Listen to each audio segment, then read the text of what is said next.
All right, so welcome back. I am going to begin to walk you through how to use the time value of money to calculate a number of things in this section of our course. So what are we going to do? Well, we're going to do a huge number of things. This will arguably be the longest section of our course. In it, we're going to learn how to calculate the future value and the present value of several streams of cash flows. We'll also talk about what an annuity is, and you may have heard that in popular culture before, but we'll actually attach a definition to it. And then finally, we'll talk about how we calculate the return on an investment, how we calculate the number of periods over which you need to be investing in order to achieve some future value. And then finally, we'll talk about what a perpetuity is. It's more or less exactly what it sounds like, just an investment that continues on perpetually, forever. All right. Now, when I talk about our time value of money, I often use a system just to illustrate exactly what I'm talking about graphically. And this is used by a lot of finance professors. It's often referred to as the timeline of cash flows or a cash flow stream. And the way this works is we denote the value of a payment on a timeline where above the payment we have indicated the period at which you receive that payment. So for example, in this PowerPoint slide we have the number of, let's say, years above this line indicating year 0 or right now, year 1, so a year from now, year 2, 2 years from now, year 3, 3 years from now. And then below the line we have CF0, CF1, CF2, CF3. These indicate our cash flows. So the amount that we are paying or receiving at that particular point in time.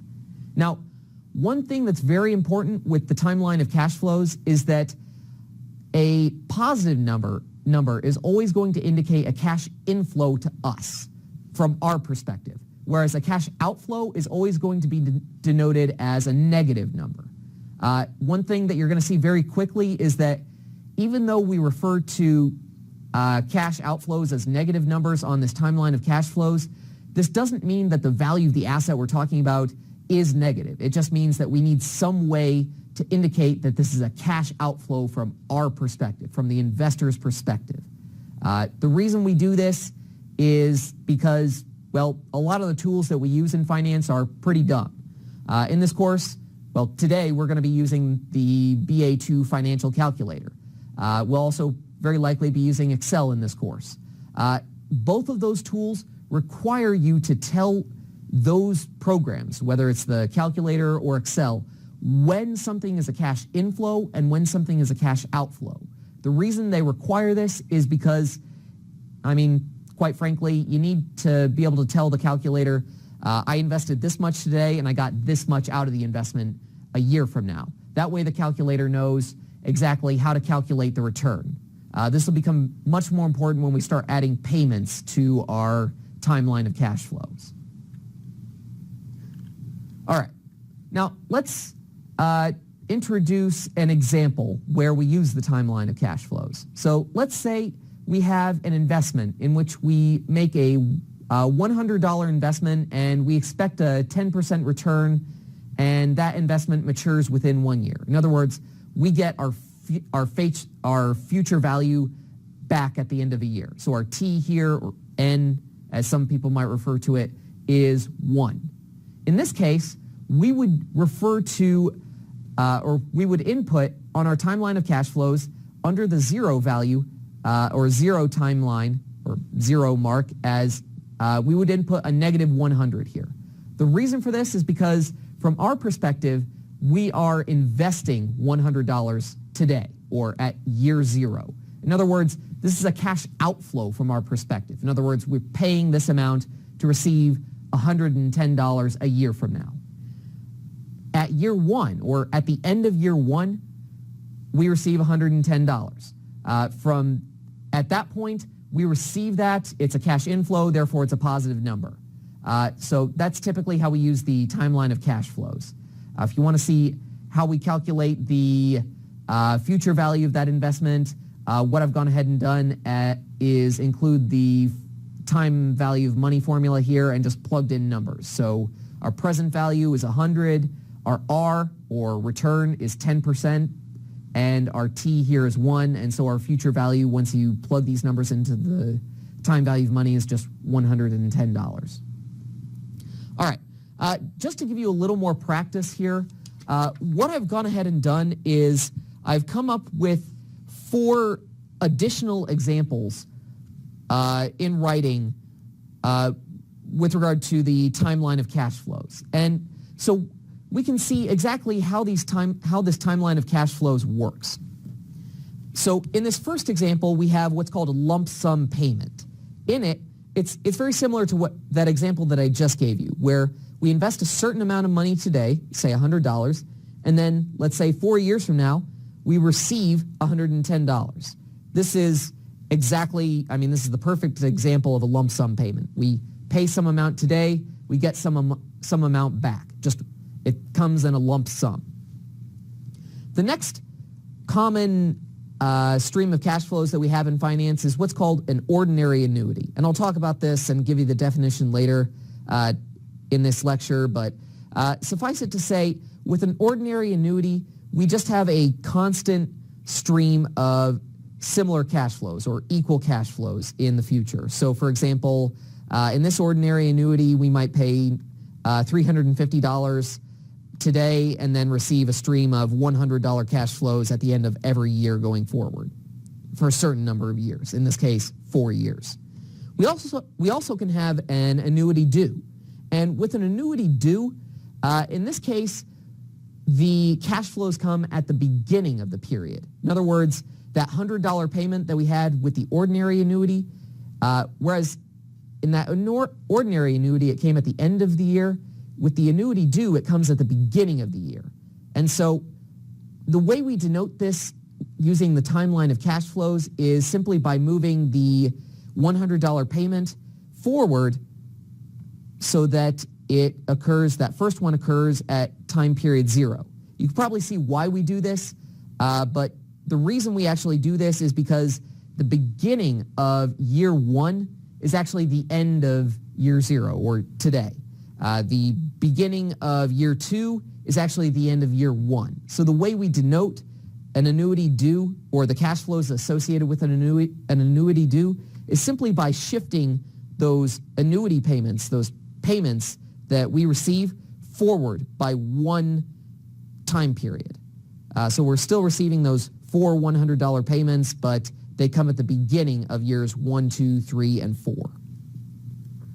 Next, we can also have streams of cash flows with uneven, where our cash flows are uneven. So, for example, we might pay $400 today to receive $200 in the future at the end of year 1, $700 at the end of year 2, and then we might, let's say, have to pay an additional $400, and then we might receive an additional $500 at the end of year 4.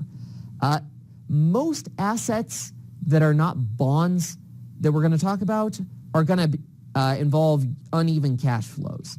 I'll show you how to calculate the present value or the future value of these uneven cash flows today, and then we'll go into a large amount of detail, especially when we get to stock valuation in a couple of lectures. But suffice it to say, we will be valuing streams of uneven cash flows a lot in this class, particularly after today. All right, so now I think it's time for me to introduce the BA2 calculator, which you are required to have for this class. So the BA2 calculator is that financial calculator that I asked you to have or purchase for this class. It looks like this. Older models might look a little differently, different, but they all do the same thing. And the reason we want the BA2 calculator is because it gives us a lot of functions that a lot of other calculators don't have. So we're going to be using something called the time value of money buttons, and then the cash flow buttons, and then the icon buttons in this class. So these buttons you can't find them on graphing calculators like your TI-83. that's why we want this BA2 calculator. Now, when you first get this BA2 calculator, what you're going to see is that the calculator will come something like this. You'll see, just get rid of that RST. It'll start out looking like this, where you have 0.00, indicating that regardless of what questions you ask the calculator, any answer is going to be given out to only 2 decimal points. The first thing we want to do when we get the BA2 calculator and we start it is always make sure that we have what's called a floating decimal, meaning that if we were to calculate an irrational number, let's say 6/7, that we would get as that answer out to as many decimal points as we could. Right now, our calculator, if we were to take, let's say, 6 divided by 7 and hit enter, our calculator is just going to give us 0.86. In finance, however, we usually want a lot more accuracy. I mean, most of our assets that we care about, we typically round to what's called a basis point, or 1/100th of a percentage point. So what we need to do initially when we get this calculator is to set the number of decimal points to floating. And we're going to do that by hitting the second button and then going over to Format and then hitting 9, Enter. And so doing that series of 4 moves, that will tell the calculator that we want a floating decimal. So if we clear this out by hitting CEC and perform the operation we just did, 6 divided by 7, what you're going to see is that now we have a floating decimal. The calculator is calculating 6/7 out to as many places as it possibly can, given the size of the screen. All right, so that's that. That's the first thing you always want to do when you use the BA2. All right, now let's talk about the buttons that we're going to be using on the BA2. So we have a number of buttons that we're going to be using throughout this course, but the ones we're going to be focusing on mostly today are what are called the time value of money buttons. And the time value of money buttons are essentially this row right here: N, I divided by Y, PV, PMT, and FV.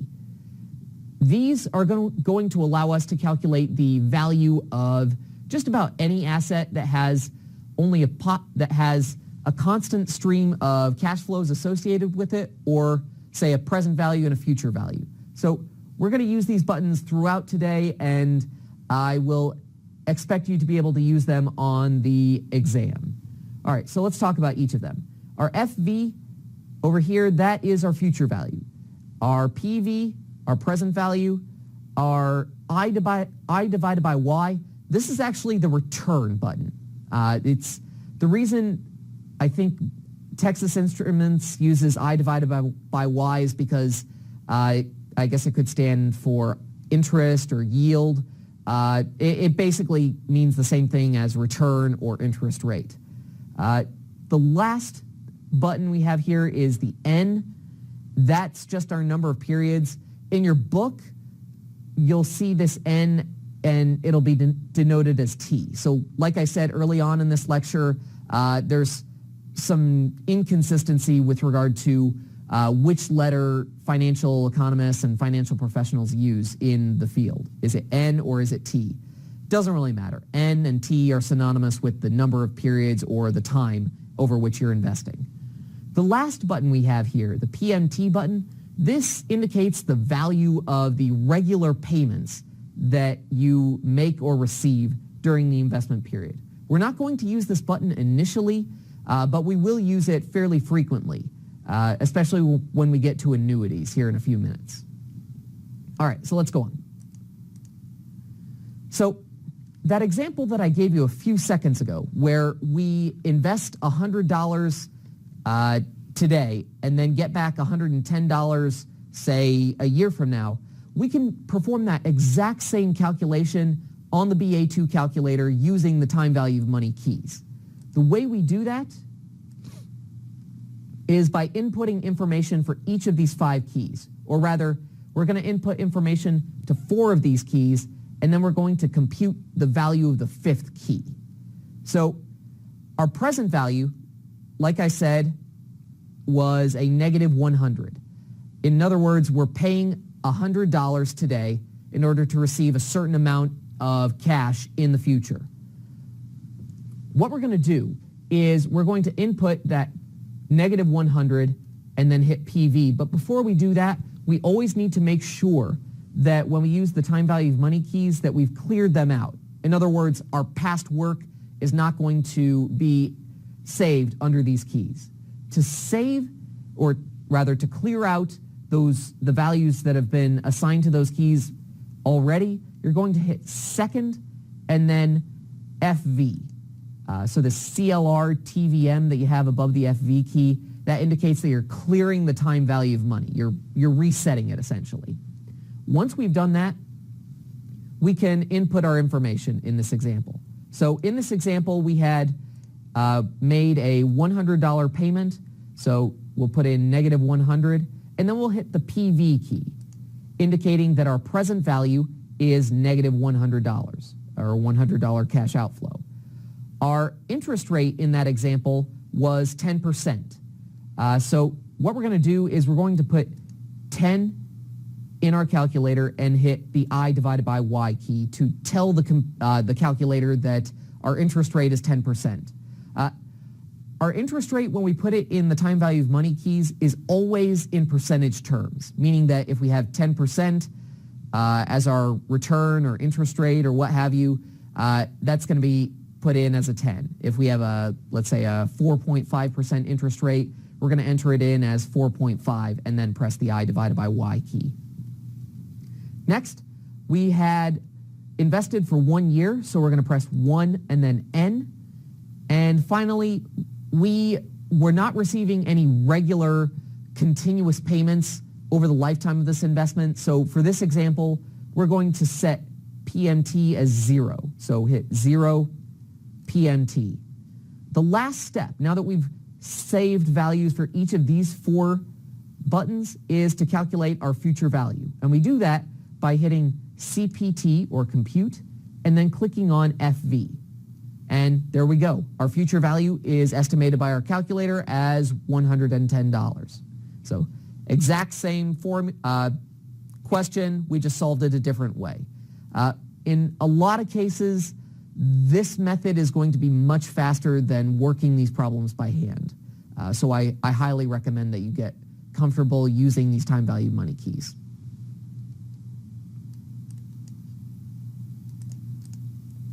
All right, let's take a look at another example. So in this example, it's very similar to the first. The only difference we have is that instead of investing for 1 year, we're investing for 2 years. If we invest for 2 years, our time value of money formula is going to look like this. We're investing $100 today, and we're investing at and expecting a return of 10%. However, our T variable, our time, is equal to 2. So our future value is just going to be 100 times 1.1 to the second, and that'll be $121. It's exactly the same as if we were to take that $100, multiply it by our principal plus our interest rate or return over a given year, and then multiply it again by that principal plus the return. So in other words, 100 times 1.1 times 1.1 will get us the exact same result.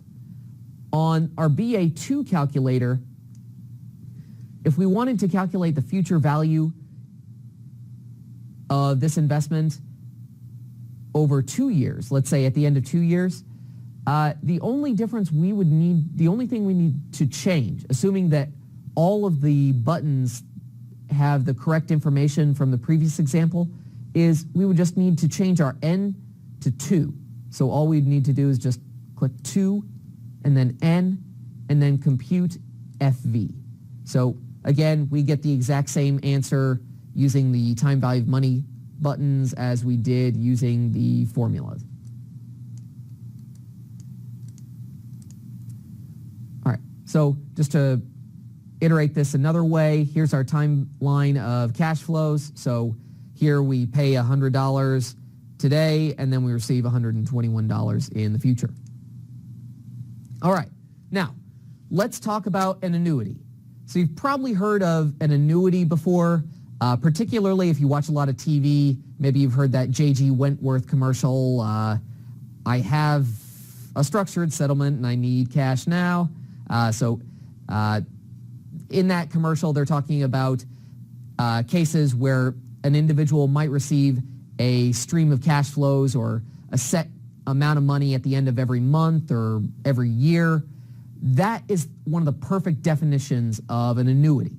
You receive a certain amount of money at the end of every single period, and it continues for a certain number of periods. Now, there are two kinds of annuities out there. We have ordinary annuities and annuities due. So an ordinary annuity is just an annuity in which you receive the payments at the end of the period. The annuity due is an annuity where you receive the payments at the beginning of the period. That's really the only difference between the two. I mean, before we actually start talking about the math anyway. All right, so let's take a look at an example of an ordinary annuity. So let's say you invest $10,000 in the stock market at the end of every year for 5 years, and you expect a rate of return of 9%. How much should you expect to have at the end of 5 years? Well, if we wanted to demonstrate this on the timeline of cash flows, we would do something like what I've done here, where we illustrate that we are investing $10,000 at the end of the next 5 years, respectively. So we invest $10,000 at the end of year 1, $10,000 at the end of year 2, et cetera, and we have negatives here to indicate that these are cash outflows. All right, so how the heck would we calculate the amount that we would expect to have at the end of 5 years? Well, there's at least 3 ways that we can do this. I'll do it all 3 ways, and you can decide which way you like the best. Let's start with arguably the easiest way. So what I'm going to do is I'm going to use the time value of money buttons on the BA2 calculator. And this will be our first example where I actually use the payment key. So we're paying out 5 $10,000 payments, and we're calculating the future value of that investment. In this case, we have a present value equal to 0 because, well, we're not investing or receiving any amount right now or today. So first, I'm going to clear out our time value of money, and I'm going to put in 0 as our PV. Next, our interest rate or return was given as 9%. So I'll put 9 in as our I divided by Y. Next, we're investing for 5 periods. So N is equal to 5, so 5N. Next, our regular payment is negative $10,000 because it's a cash outflow. The way we reflect that in the time value of money keys is just by clicking negative 10,000. So 10,000, and then you hit this plus minus key to make that a negative. And then you click on the payment key to tell the calculator that this is a payment, a regularly occurring payment. And then finally, we would want to calculate the future value of this investment. So what we're going to do is we're going to hit CPT, or compute, future value. And that'll give us our future value of those 5 $10,000 payments or investments. All right, so that's one way to do it. That's one way to calculate the value of this ordinary annuity after 5 years. Now, we could do it 2 other ways. We could either use an annuity formula, like the one I have right here on our PowerPoint slide. So there are a couple of different annuity formulas out there that we could use, this one being the one we use in this case, or we could individually calculate the future value of each of these payments as of 5 years in the future. So why don't I go ahead and I will go ahead and calculate the future value of all 5 of these payments just using a Sharpie and paper. So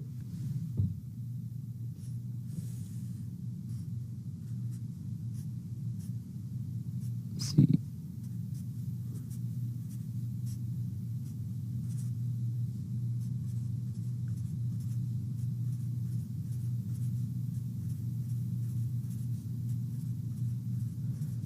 So what we're going to be doing is calculating the future value of each of these payments individually.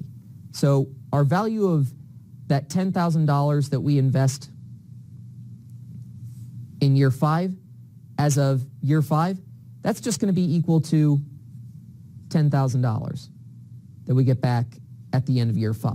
There's no return that we earn on that investment. There's nothing that we really need to do with that. It's just at the end of 5 years when we invest that $10,000, we will have $10,000. We don't earn any return on that over an instantaneous period. Next, we'd want to calculate the value in year 5 of that $10,000 investment we made in year 4. So we're going to use the time value of money and take that $10,000 times 1 plus our 0.09 return, and we're investing that for 1 year, and so that's going to give us, I'll do this on the calculator so you can see it, 1.09 times 10,000, or 10,900. Next, we're going to repeat the process for that cash flow that we made at the end of year 3. So we're investing $10,000, and we're investing it and expecting an interest rate or a return of 9%, and we're investing it for 2 years. And so that will net us 1.09 to the second times $10,000. So $11,881. We can repeat this process for that cash flow or that payment that we made at the end of year 2. So this would be $10,000 times 1.09 to the third. So 1.09 to the third times $10,000, or $12,950.29. And lastly, we can calculate the value of that initial payment we made at the end of year 1. So in this case, it's just $10,000 times 1.09 to the fourth, and that's going to be equal to 1.09 to the fourth times $10,000, or 14,115.82. Now, if we want to calculate the value of these payments as of the end of year 5, all we have to do is sum up each of these payments.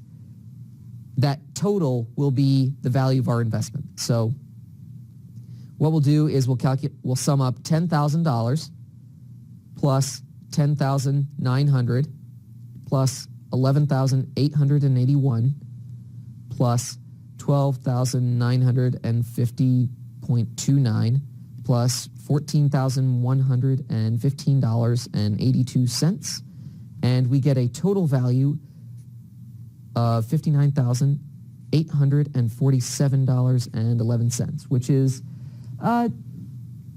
actually fairly similar to what we got using the time value of money buttons. So this is our future value.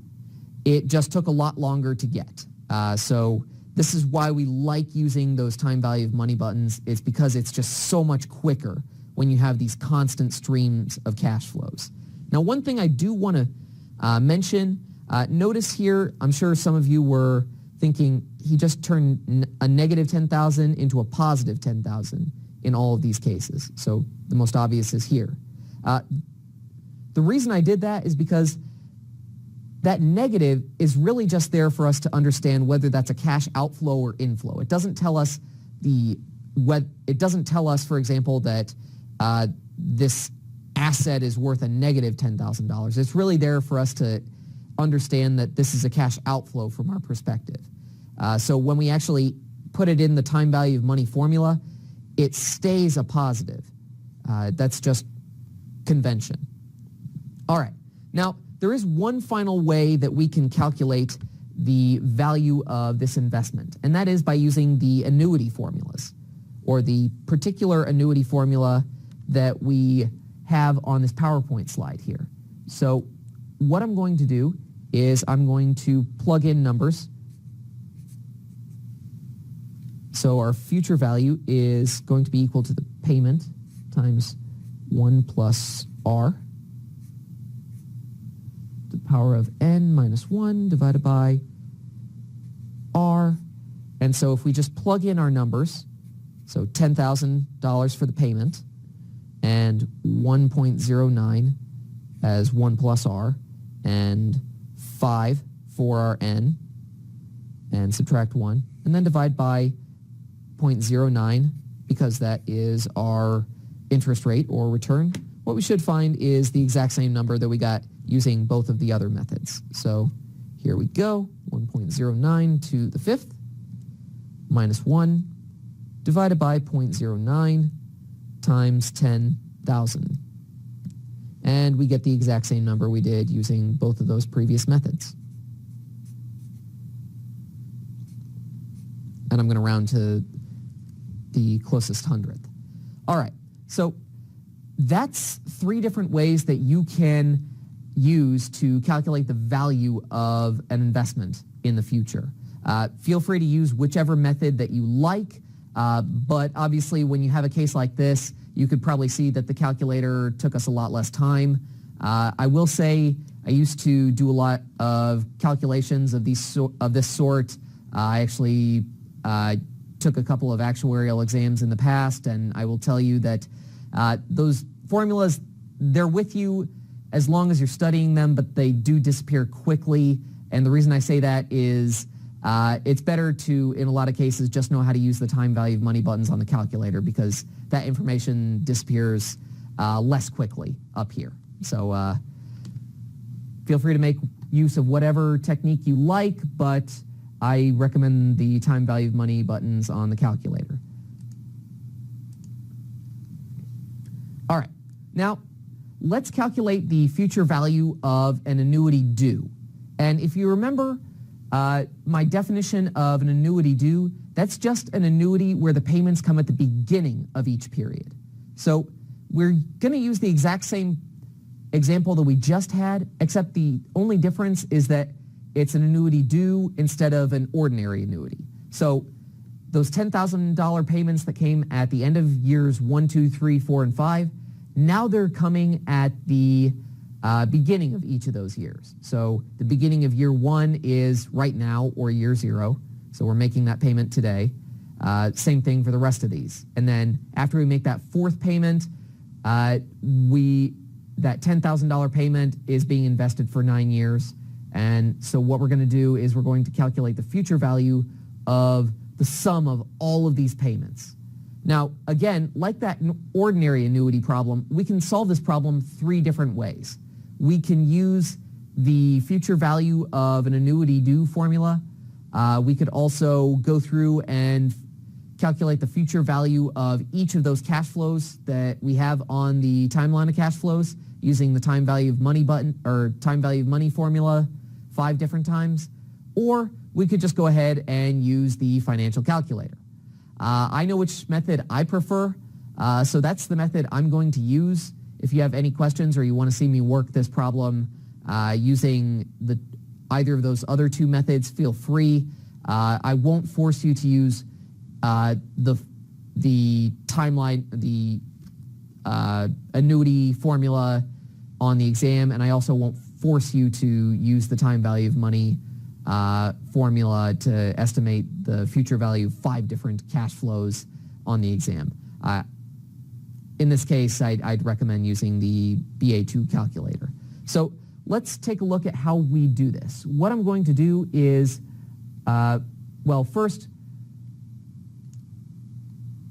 the issue that we have before we can use our BA2 calculator is that we need to make an adjustment to the calculator. The adjustment that we need to make is we need to tell the calculator to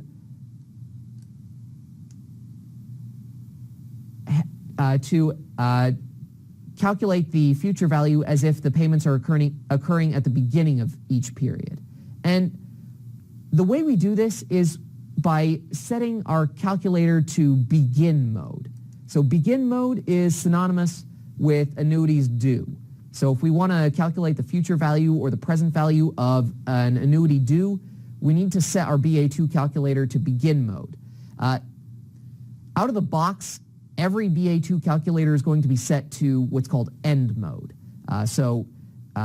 We need to change this using a series of button clicks. So what we're going to do is we're going to follow the instructions I have here on our slide.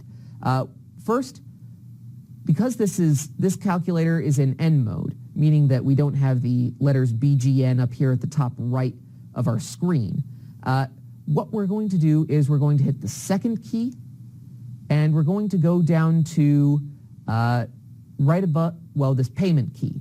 You can see that it says BGN. If we hit the payment key, you're going to see this. End tells us that we are in end mode right now. To set this calculator to beginning mode or begin mode, what we need to do is hit second and then the enter button. Why? Because above it you see the word set. That set is going to change this calculator from end mode to begin mode. When I click the enter button after clicking second, you can see that up here the letters BGN appeared. These BGN letters tell us that we are in beginning mode. And so anytime you see them when you're using this calculator, unless you're working in an annuity due, it's always best to set that to end mode. So if we want to set this calculator back to end mode, all we have to do is just click second, enter, and it goes back to end mode. So I'll click second, enter, and take us back to beginning mode so that we can work this problem. All right. Now, let's go back to the problem at hand. So we have this annuity due where we receive we pay out $10,000 payments for 5 years. Now, to work this problem on the BA2 calculator, we are going to set our N equal to 5. And first I'm going to clear out the time value of money buttons. So our N is going to be 5 because we have 5 payments here of $10,000. Next, I'm going to set our I divided by Y, or interest rate, or return, whichever you want to refer to it as the number that we were given in this problem, aka 9%, or 9. So 9 I divided by Y. Our PV in this case is actually going to be 0. Now the reason our PV is going to be 0 in this case is because we're not receiving any additional amount, and we're not paying out any additional amount beyond that of the regularly scheduled payment. So our payment in this case, I guess I probably should enter that first, is just going to be negative 10,000. So 10,000, switch it to a negative by hitting the plus minus sign, and then set it as our payment by clicking the payment button. Now, our PV, because the amount that we're paying out or receiving at year 0 is just equal to our payment of negative 10,000, that tells us that our PV is equal to 0. Now the last step is to compute our future value. And we're going to do that by clicking on CPT and future value. And that'll tell us that the future value of this stream of payments that we're making, or these $10,000 investments that we're making, is about $65,233. So that's a little larger than we had with the ordinary annuity, but notice here that we are investing for an additional period or an additional year in every case. So whereas with that last payment, we were making it at the end of year 5, now we're making it at the end of year 4, and it has a year to accumulate an interest rate of 9%. So that's why this $55,233 is larger than that. That's why the $65,233 as our future value is larger than our $59,847 future value from the previous example. So that's that. All right, now let's talk about how we calculate the future value of an uneven stream of cash flows. So a stream of cash flows where the payment is not regular. We might have a $100 cash inflow next year. We might pay out $200 the year after that. So in this example, you own an asset that will pay you $100 today, $200 in 1 year, and $300 in 2 years. You can invest these cash flows at an 8.5% interest rate. What will be the future value of these cash flows at the end of 4 years? All right, so the reason I'm giving you this example is because this is a case where we cannot, without great difficulty, use the time value of money buttons to calculate the future value of this investment. Why? Well, because if we were to put in a certain value for our payment, we don't know what to put in as the payment value. Why? It's because that payment is different every single period. So the way we would typically want to work this, if we wanted to do this by hand, is to actually put it on the timeline of cash flows and then use the time value of money formula to calculate the future value of each of those 3 cash flows that we receive over the life of this investment. So that's exactly what I'm going to do. So I'll get our trusty pen or Sharpie and paper out here. And let's get going. All right, so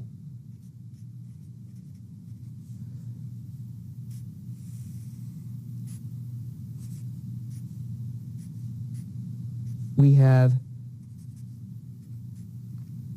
4 years that we're really talking about here. 3 years where we receive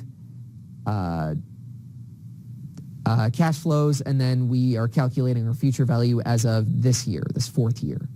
So our cash flows are going to be, let's say we receive a $100 payment today, so in year 0.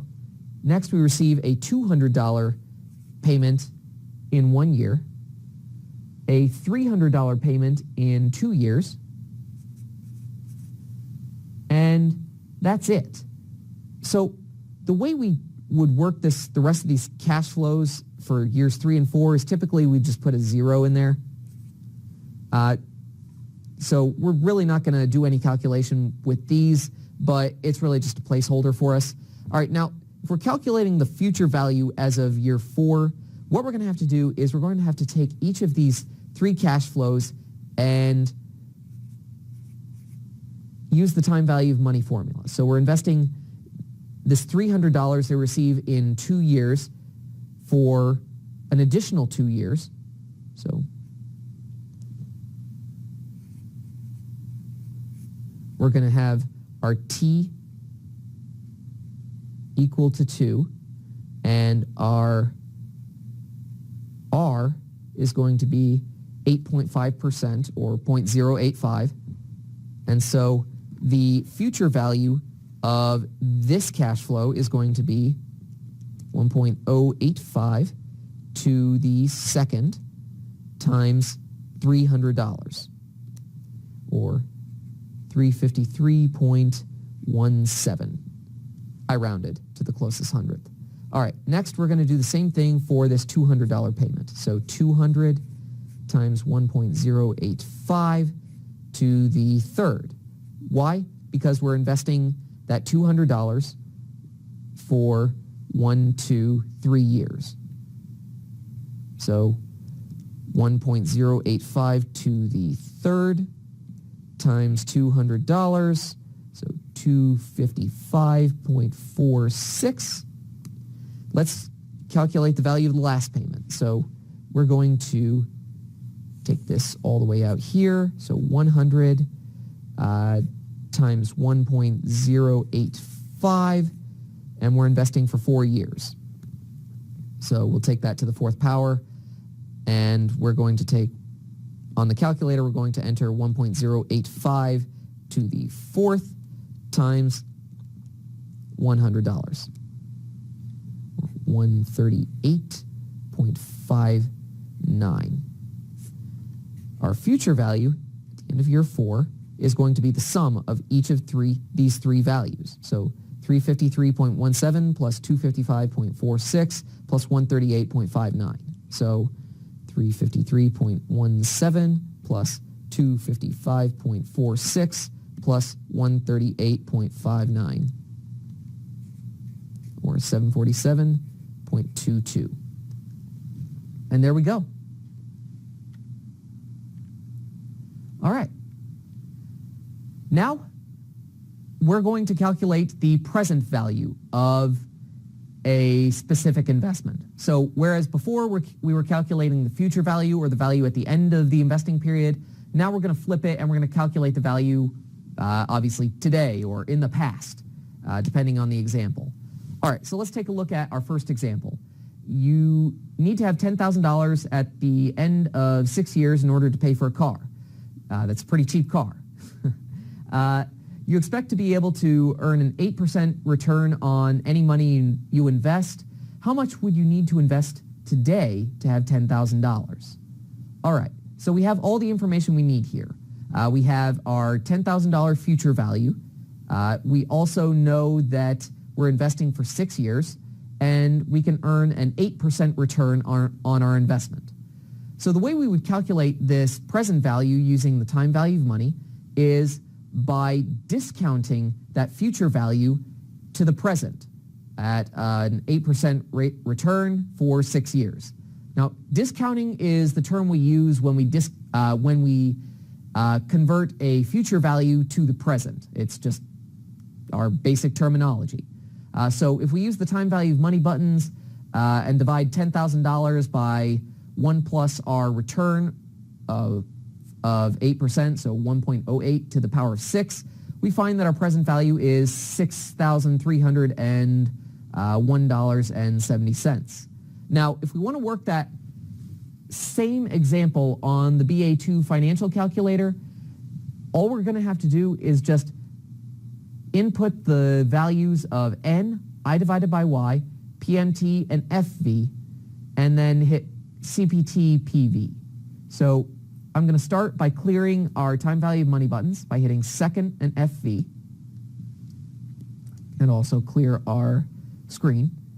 And notice here that I have the letters BGN up in the top right corner of our screen.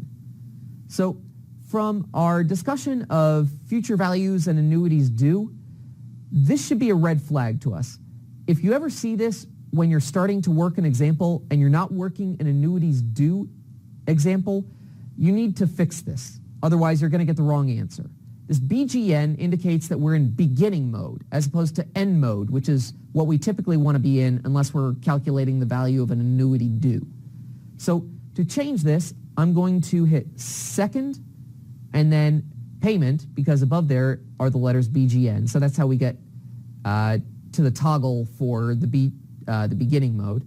So we hit second payment and then second enter to change that beginning mode to end mode. Notice here that the BGN went away.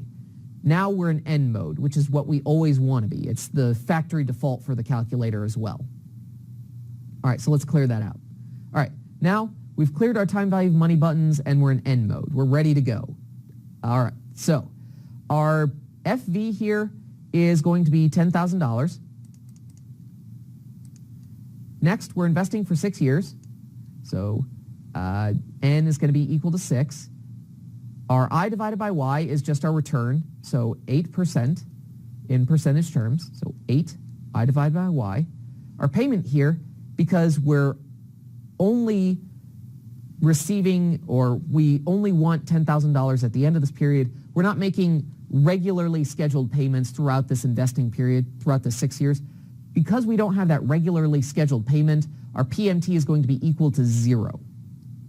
So 0 PMT. Lastly, we're going to hit CPT PV. And if you notice, we get the exact same number as we got over here when we use the formula, except that we have a negative number, and we also have an issue where we would want to round this. So the reason we have a negative number here, just to harp on this as much as I can, is because our calculator is telling us that in order to accumulate $10,000 as a cash inflow 6 years from now, we need to make a cash outflow of $6,301.70 today. So that's why we have that negative number there. It's just the calculator telling us cash outflow, please. All right. Now, let's calculate the present value of an ordinary annuity. So let's say you're considering purchasing an ordinary annuity that will pay you $1,000 at the end of each of the next 10 years. You want to earn an 11.25% return on this investment. What is the most you should be willing to pay for this asset? All right. Now, just like with our previous annuity examples, we have 3 ways that we can work this problem. I'll work it 2 different ways using the formula for the present value of an ordinary annuity, and that should say ordinary annuity. So I will change that.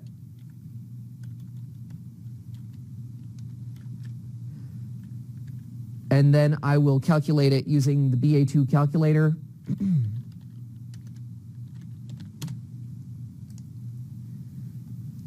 And I'll leave it up to you if you want to use the time value of money formulas and actually calculate the present value of each of these 10 payments that you're going to be receiving.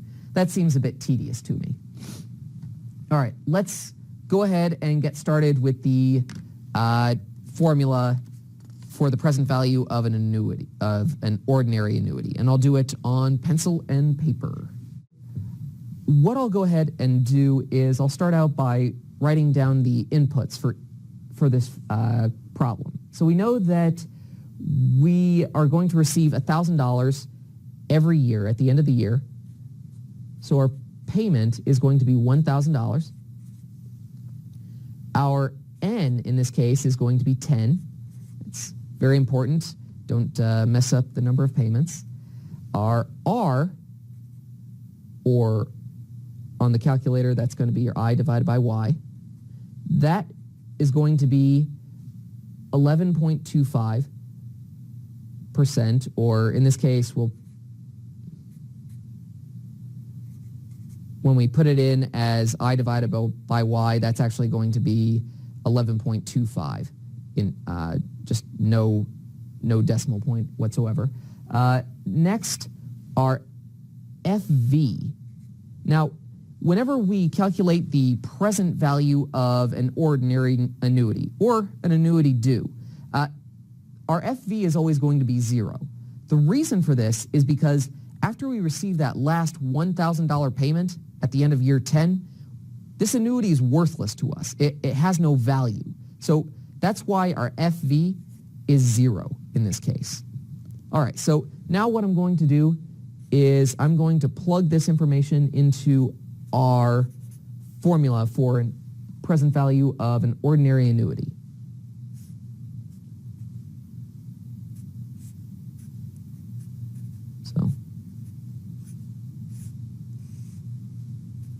So in this case, our payment is $1,000, and we're going to multiply that by the quantity of 1 minus 1 divided by the quantity of 1.1125 to the 10th.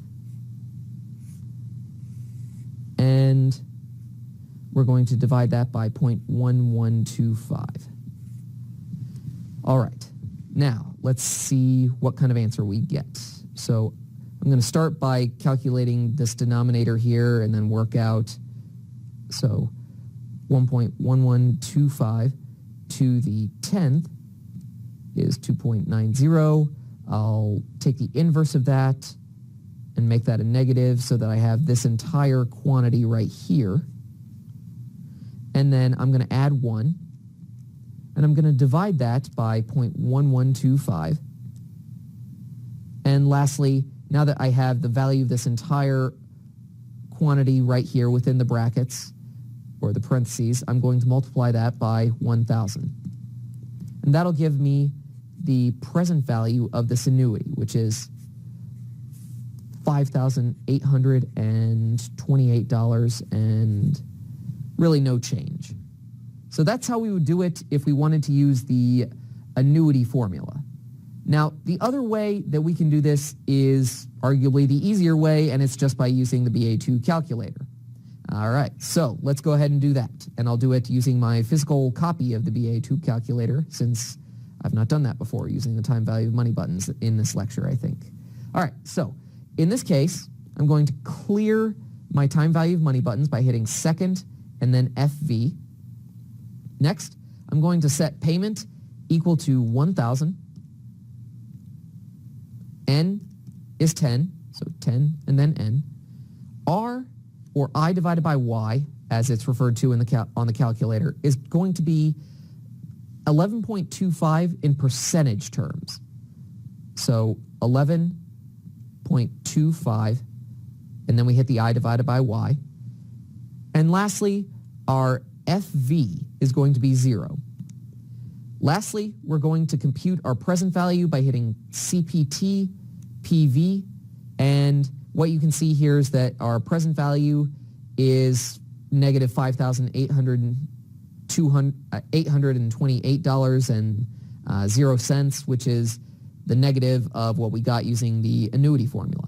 Now, obviously, because this is a negative number, our calculator is telling us that in order to get these 10 $1,000 payments, we're going to have to make a cash outflow of $5,828.00. So that's that. You could use either method on the exam. You could use either method in real life if you wanted to. All right, so let's go ahead and take a look at another example. So next, let's calculate the present value of an annuity due. So in this example, you're considering purchasing an annuity due that will pay you $2,000 at the beginning of each of the next 10 years. You want to earn a 4.75% return on this investment. What is the most you should be willing to pay for this asset? All right, well, just like the previous example where we had an ordinary annuity, we can calculate the present value of an annuity due 3 different ways, although only 2 of them are really practical. The third way is by using the time value of money formula and discounting each of those 10 $2,000 payments to the present. That means using the time value of money formula 10 different times, and I don't know about you, but I don't like to work if I don't have to. So what I'm going to start off doing is using the present value of the annuity due formula. So it's just the formula that we have on this slide. And I'm going to plug in numbers, and then I'll perform the same operation on the BA2 calculator. All right, so let's get started on our paper. So in this example, we know that our present value, let's start out with our payment. Our payment is given as $2,000 because we're going to be receiving $2,000 at the beginning of each of the next 10 years. Next, we know that our N is going to be 10 because we're receiving 10 annual payments. Our FV is going to be equal to 0 because at the end of this 10 years, this annuity is going to be worthless. So the only value of this annuity to us is just coming from those 10 $2,000 payments. There's no additional amount that we earn at the end of 10 years. So that's why our FV is 0. And our R, our return here, is 4.75%, so 0.0475. All right, so that's all we need. Let's use the present value of an annuity due formula. So that's just PMT times 1 minus 1 divided by 1 plus R to the nth divided by R, and we also multiply all of that by 1 plus R. All right, let's go through and plug and chug. So our payment is $2,000, And we have 1 minus 1 divided by 1.0478. And we'll take that to the 10th.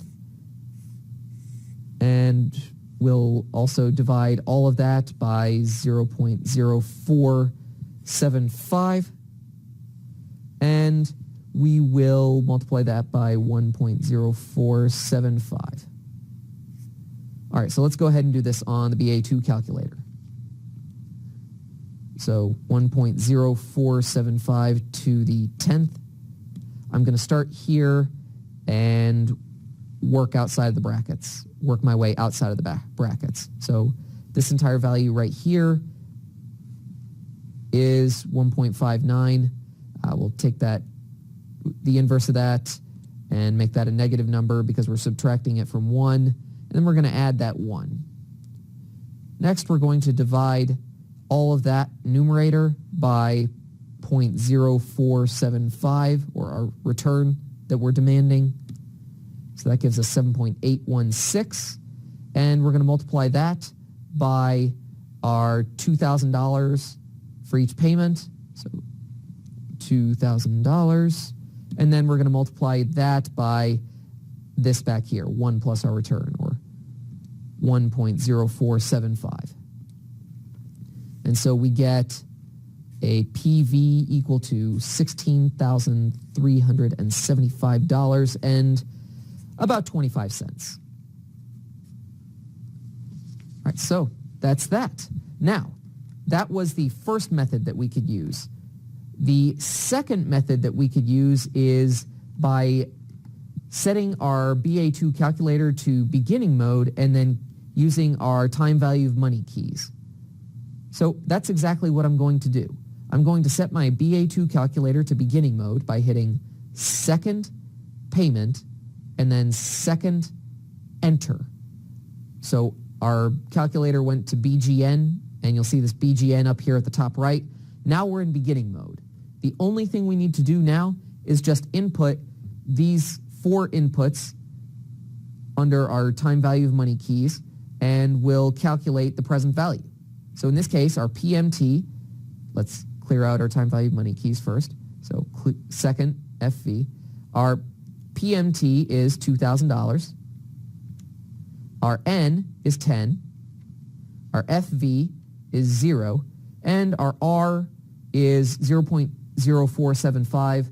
So that means that our I divided by Y, which is in percentage terms, is 4.75. Lastly, we're going to compute present value. And notice here that we got exactly what we found when we used the annuity due formula, or the present value of an annuity due formula, just with a negative sign. So there we go. You can do it either way. Now, one thing you probably noticed, and this is, if I put our formulas for an annuity due and an ordinary annuity side by side, or one under the other. So this here is our annuity due formula. And this is our ordinary annuity formula. Notice that the formula to get the present value of an annuity due just adds this 1 plus R. The reason all you have to do to get the annuity due formula, once you have the ordinary annuity formula, is multiply by 1 plus R, is because all you're doing when calculating the present value of an annuity due is shifting your cash flows to one period. You're shifting your cash flows forward one period in time. The reason this is important is because it means that you're discounting all of your future cash flows by one less period. In other words, you're not discounting by as much. So this is why all we have to do to get the present value of an annuity due, once we have, let's say, the present value of an ordinary annuity, is just multiply by 1 plus R. Yeah. All right.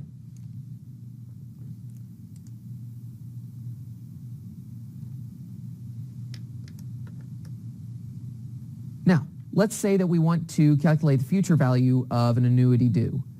So let's take a look at an example, and I'm just going to do this one using the BA2 calculator. All right, so at the beginning of every year, for the next 4 years, starting today, you invest $5,500 in a Roth IRA. We'll talk about what those are, hopefully later in this class. So you expect that that Roth IRA to have an annual return of 8.5%. How much will your Roth IRA be worth at the end of 4 years?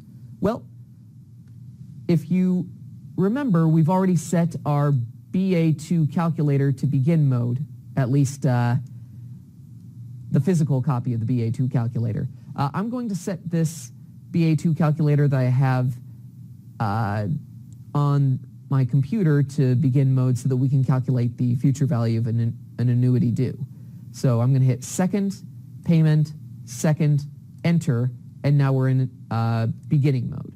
All right, so let's go ahead and calculate the future value of this annuity due. Our payment in this example is going to be $5,500. So I'm going to first clear out my time value of money keys and enter $5,500. And because we're investing it, that means it's a cash outflow from us. We're going to make that $5,500 a negative and then hit PMT. Next, we know that we are expecting an annual return of 8.5%. So our I divided by Y is 8.5. Next, we're investing for 4 years. So N is equal to 4. And we don't have any initial amount that we're investing today outside of that first payment of $5,500. So our PV here is going to be equal to 0. Lastly, we're going to hit CPT FV, and that'll give us the future value of these 4 $5,500 payments to our Roth IRA, which is the maximum that we could contribute over the last several years annually. So that's how we would calculate the future value of an annuity due using the BA2 calculator. If you wanted to use the future value of an annuity due formula, all you would have to do is just use this formula right here. I think we've probably beaten the annuity due and ordinary annuity formulas to death, though, so I'll let you work that one on your own. All right, let's work one final example of calculating the present value of an asset. So in this case, we have a variable stream of cash flows. So you're considering purchasing an asset that will pay you $500 in 1 year, $600 in 2 years, and $1,200 in 4 years. You need to earn a 7.25% return on this investment. What is the most that you should be willing to pay for this asset? All right, well, let's go ahead and first put this on the timeline of cash flow so we can see it a little more clearly. And then we'll go ahead and calculate it using the time value of money formulas, and then we'll go ahead and do it. I guess really the best way to do this is using the time value of money formulas. So let's just stick with that method. So I'm going to switch over to paper and Sharpie and create my timeline of cash flows. Now, I want to mention something straight away here, and that is that the reason I'm not doing this using the time value of money buttons is because it's a lot more difficult to actually input these. I mean, we don't have a set payment that we could put in as our PMT. So if we wanted to use the time value of money keys, we would have to actually use 3 separate entries of future values and then calculate 3 separate present values and then sum up each of those present values. Truth be told, it's about the same amount of time, and it's just easier to visualize using the time value of money keys, or the timeline of cash flows and the time value of money. So that's what I'm going to use. So we have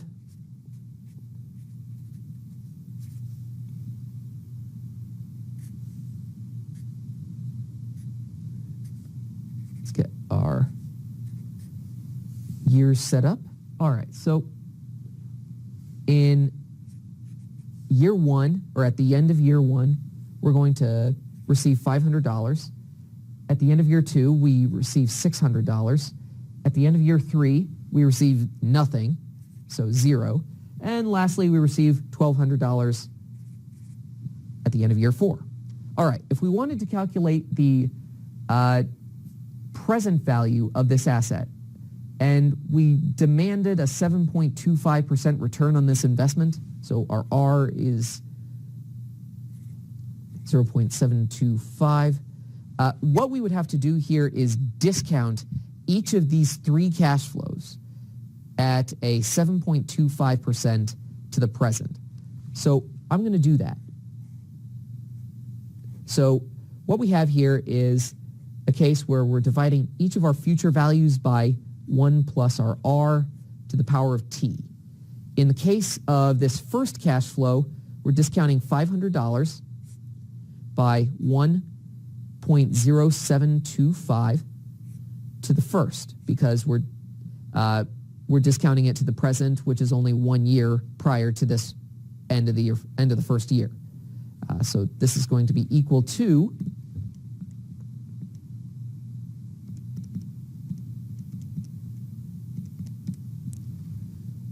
$466.20. Next, we'll discount the $600 payment made in the second year to the present. So $600 divided by 1.0725 squared, and the present value of that is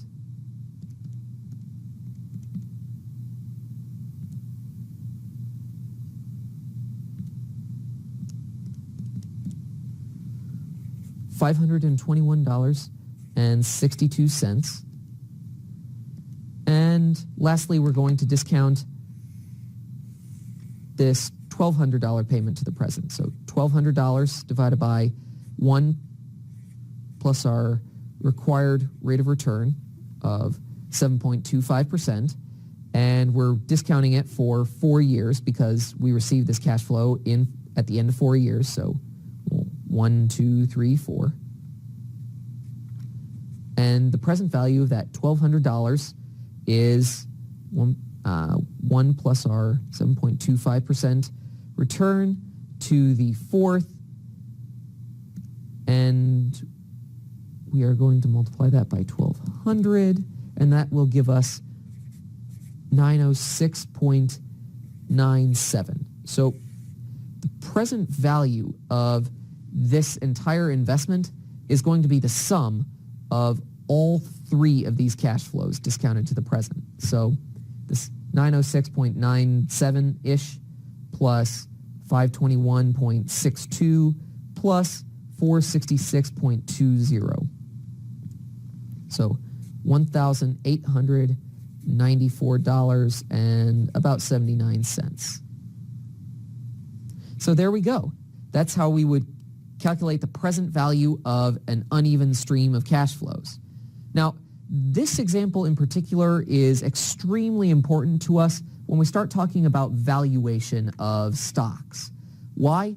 Well, it's because the cash flows of stocks, usually we call those free cash flows or dividends. We could use really either, but usually those cash flows of stocks are highly variable. And so we sometimes have to use this method because, a stock doesn't always pay a dividend of $1. It might not pay a dividend for several years or several quarters. So this is why this method is so important to us as investors when we want to value a particular stock. All right. Well, that's that. So let's talk about the last item we have when we talk about the time value of money section. So what is a perpetuity? Now, a perpetuity is really just an investment that pays out a constant stream of fixed cash flows forever. I mean, that's why we call it a perpetuity. Essentially, we receive that same payment next year, year after that, 1,000 years from now, 1,000,000 years from now, theoretically. Now, the way we actually value a perpetuity is simply by dividing the payment that we receive by the return that we are demanding on that perpetuity. So our present value of a perpetuity is just payment divided by R, or return. So I guess I could probably give you a couple of examples in the real world, but none of them is really that accurate because all of our examples that I could give you of financial assets that are sometimes viewed as perpetuities, inevitably there's a change in the payment, say 50 years down the road. But oftentimes stocks that pay a consistent dividend, those are sometimes valued using this perpetuity formula. So let's say you have a company like GE, which for a long time had a very consistent dividend. A lot of investors were using this perpetuity formula to value GE stock. Well, GE since over the last couple of years has cut its dividend because the stock has been underperforming.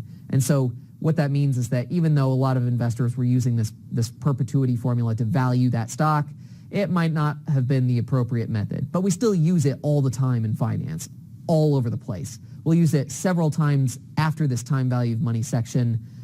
This is one of those formulas in finance that you should really know by heart, even if you're not interested in a career in finance. It's not quite as important as the time value of money formula, but it's up there. I mean, it's probably one of our top 10 most popular formulas, I'd say. All right, let's take a look at an example. So let's say that you know that Ford Motor Company regularly pays shareholders 60 cents per year in dividends. The dividend does not change. You want to earn a 7.75% return on your investment. How much should you be willing to pay for a share of Ford stock?